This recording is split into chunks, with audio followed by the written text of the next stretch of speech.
할렐루야. 출애굽기 12장 말씀 함께 나누겠습니다. 출애굽기 12장에는 이스라엘 백성이 이제 애굽을 나오는 출애굽하는 이스라엘 백성이 이집트를 나오는 그런 장면들이 기록되어 있습니다. 근데 이집트를 나올 때 반드시 뭐가 있어야 나올 수 있느냐? 대가를 지불해야 나올 수 있다. 그 대가가 뭐냐? 핏값이다. 이 핏값은 뭘 얘기하느냐? 그리스도의 피로 사신 교회를 상징합니다. 그리스도께서 교회를 피로 사셨습니다. 세상에서 핏값을 지불하시고 교회를 사심으로 우리가 이곳에 예배하고 하나님 앞에 나올 수 있다는 겁니다. 그러니까 하나님 앞에 우리가 예배할 수 있는 것, 이 세상에 있지만 우리 속함이 이 세상에 속한 것이 아니라 영원한 하나님 나라에 속한 것 자체가 그리스도께서 핏값을 지불한 모습이다라는 겁니다. 말씀을 함께 나누겠습니다. 15절에 너희는 7일 동안 무교병을 먹을지니 첫날에는 누룩을 너희 집에서 제하라. 무릇 첫날부터 7일까지 유교병을 먹는 자는 이스라엘에서 끊쳐지리라 했습니다.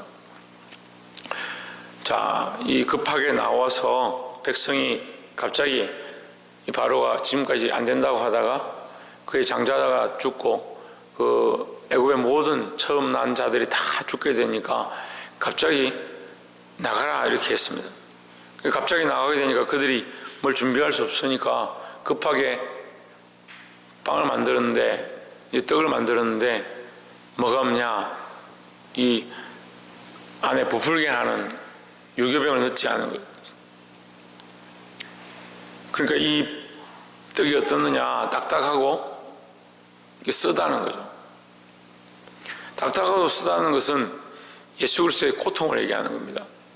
그리스도께서 우리를 위하여 십자가에서 자기 몸을 찢으셨는데 그 찢으심이 즐거움이 아니고 사실은 고통입니다.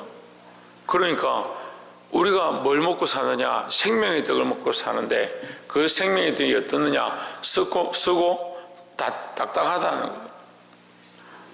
우리가 이 세상에 살면서 그리스도의 십자가를 바라보고 주님이 가신 길을 함께 걸어간다고 하는데 예수 믿고 구원받은 자의 삶이 행복하고 평탄할 것이다 이렇게 착각하는 사람들이 있습니다.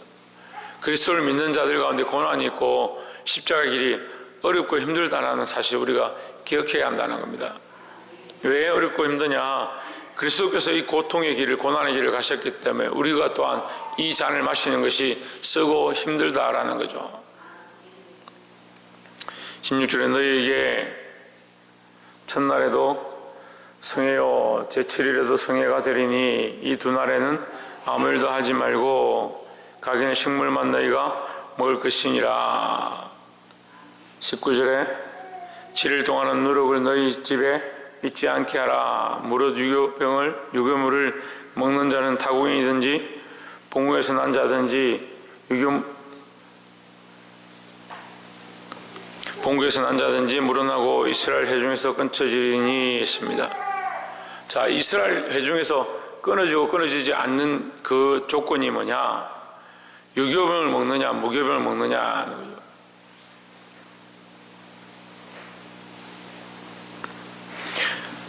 유교병을 먹는 자들은 세상의 낙을 즐기고 세상의 즐거움과 먹고 싶은 것들을 쫓아가는 자들이고, 무교병을 먹는 자들의 모습은 급하고 빨리 떠나야 될 자들의 모습이다. 우리가 믿음으로 사는 자들이 이 세상의 즐거움 가운데 안락함 가운데 주저앉아 있으면 떠날 수가 없다라는 겁니다. 네, 이제 시대가 점점 악해져 가는 것들을 제가 분명히 봅니다.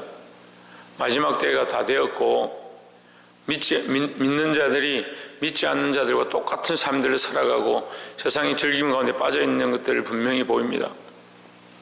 이제 좀 더 심해지면 더 그렇게 하겠죠.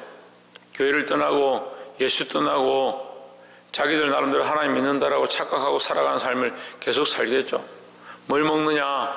유교병을 먹으면서 자기들은 이스라엘 백성이다라고 착각하고 있는 겁니다. 유교병을 먹는 자들은 반드시 이스라엘 백성의 하나님의 백성에서 끊어지리라. 이스라엘 백성뿐만 아니고 타국인도 마찬가지고 이방인도 마찬가지고 거류하는 자도 마찬가지고 모두 다 유교병을 먹는 자는 내게서 끊어질 것이다. 그냥 하나님의 백성이 되어서 하나님 나라를 바라보고 우리는 이 세상이 우리 집이 아니고 우리는 나그네다, 지나간다라고 생각하고 이 세상의 즐거움을 끊어버려야 되는데, 근데 자꾸 뭘 가르치냐? 세상의 즐거움과 이 땅의 복과 이 땅의 축복과 세상에서 머리가 되는 것을 가르치고 그것을 배우고 그것을 사모하고 그것을 소망하고 기도하고 산다는 거예요. 이것은 누가 받든지 하나님께서 주시는 자가 받아야 될 것이지만 우리는 뭘 바라봐야 되냐? 하나님 나라를 바라보고 본향을 바라보는 신앙들로 살아야 합니다. 이런 믿음이 없으니까 본인도 그렇게 살지 않을 뿐더러 자녀들도 그렇게 가르치지 않고, 자녀들을 가르치지 않는 자들이 어떻게 주어진 생명들, 어린아이들, 유치부, 아동부, 학생들, 청년들을 그렇게 가르치겠냐는 거예요. 저희 교회에 이렇게 새롭게 오는 청년들을 이렇게 가르쳐 보면요, 어렸을 때부터 어떻게 교육받았는지 저는 이해가 안 되는 거예요. 믿는 자들이 고난을 당하고 십자가의 길을 가야 된다고 가르치면 아멘을 하는데 그렇게 살고 싶지 않은 거예요. 어렸을 때부터 즐겁게 사는 거, 행복하게 사는 거, 이 땅의 즐거움을 즐기고 사는 거, 그런데 너무 안주해버렸어요. 분명히 말씀하십니다. 19절에서 유교병을 먹는 자들은 봉고기든지 타국이든지 물은하고 다 이스라엘 회중에서 끊쳐지리라 하였습니다. 그러니까 이스라엘 백성이냐 아니냐 그게 중요한 것이 아니고 이것을 먹느냐 먹지 않느냐가 중요하다고 말씀합니다. 우리가 세상에 있지만 세상에 속한 자가 아니고 우리는 하나님 나라에 속한 백성들인 줄 기억하시기를 주의 이름으로 축원합니다. 특별히 22절에 너희는 우슬 조목금을 취하여 그릇에 담은 피에 적시어서 그 피를 문 인방과 좌우 설주에 뿌리고 아침까지 한 사람도 자기 집 문 밖에 나가지 말라 했습니다. 자, 양을 잡아서 그 피를 가지고 우슬초에 이게 솜처럼 생긴 그 잎에다가 발라가지고 문 좌우와 문 인방에 발라라. 이게 문틀에 전부 다 발라라는 얘기죠. 나가지 말라. 그리스도 안에 있는 자들, 그리스도의 피로 사신 교회 안에 있는 자들, 교회 밖에 나가지 말라. 교회는 무엇으로 교회인 줄 아느냐? 문 좌우와 문 인방에 그리스도의 피를 발랐느냐 바르지 않았느냐, 어린 양의 피를 발랐느냐 바르지 않았느냐, 그것이 교회다. 우리가 예수 그리스도를 믿는다라고 하는 것은 그리스도의 피로 사심을 믿는 것입니다. 그리스도께서 우리를 위하여 십자가에 죽으셨음을 믿는 것입니다. 주께서 우리를 위하여 죽으심으로 선자를 맞으시고 누룩 넣지 않은 무교병처럼 쓰고 딱딱한 떡이 되셔서 우리를 위해 희생하셨습니다. 그러면 우리는 이것을 먹어야 합니다. 우리도 또 똑같이 그리스도의 십자가를 지고 주를 따라가야, 나의 십자가를 지고 주께서 가신 십자가의 길을 걸어가야 합니다. 교회는 십자가가 있어야 하고 성도들은 십자가를 져야 하고 십자가를 지고 그리스도를 따라가는 공동체가 모인 것이 교회의 모습이다라는 겁니다. 그래서 이것을 뭐라고 하느냐? 군대라고 한다. 군대. 왜 군대냐? 십자가의 군대다. 왜 십자가의 군대냐? 그리스도를 따라서 주와 함께 고난당함을 기뻐하고 세상의 즐거움과 낙을 뒤로 하고 앞으로 전진해 나가는 이 모습을 군대의 모습이다라고 한다는 겁니다. 사랑하는 성도 여러분, 우리가 분명히 기억해야 합니다. 그리스도의 죽으심, 피 흘리심, 그것으로 교회가 핏값으로 사신 바 되었다라는 거예요. 주께서 핏값으로 사신 것이 아니면 교회가 아닙니다. 이 공동체도 마찬가지고 우리 각자도 마찬가지입니다. 예수 그리스도께서 우리를 위해 십자가에 피 흘리셔서 우리를 사셨다는 것을 믿는다면 우리도 또한 그 길을 선택하고 그 길을 걸어가야 한다는 겁니다. 이것이 더 분명한 것은 46절에 보면 한 집에서 먹되 그 고기를 조금도 집 밖으로 내지 말고, 그 집 밖으로 나가지 마라. 피를 바른 그 문 밖으로 나가지 마라. 예수 그리스도 밖으로 나가지 마라. 뼈도 꺾지 말지며 했습니다.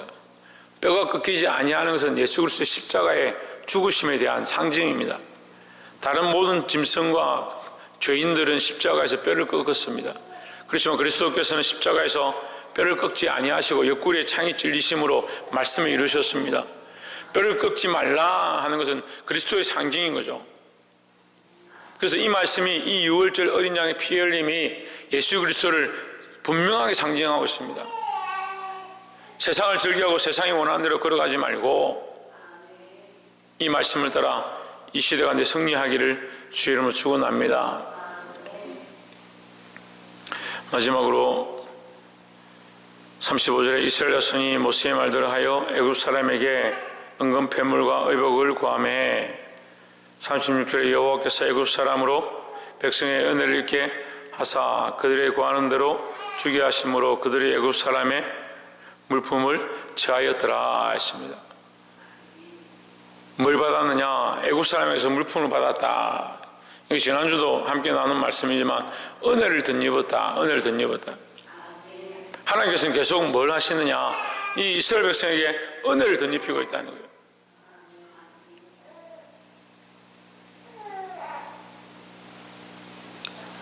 은혜를 덧입힌다는 것은 하나님이 하시고자 하는 거룩한 계획을 이루고자 한다는 겁니다.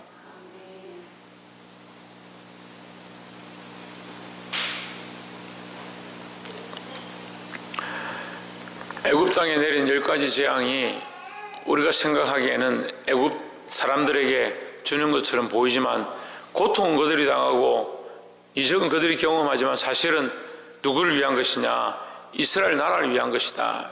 이스라엘 백성들을 위한 것이다. 최원성 선생님, 누구를 위한 것이다? 이스라엘 백성을 위한 것이다.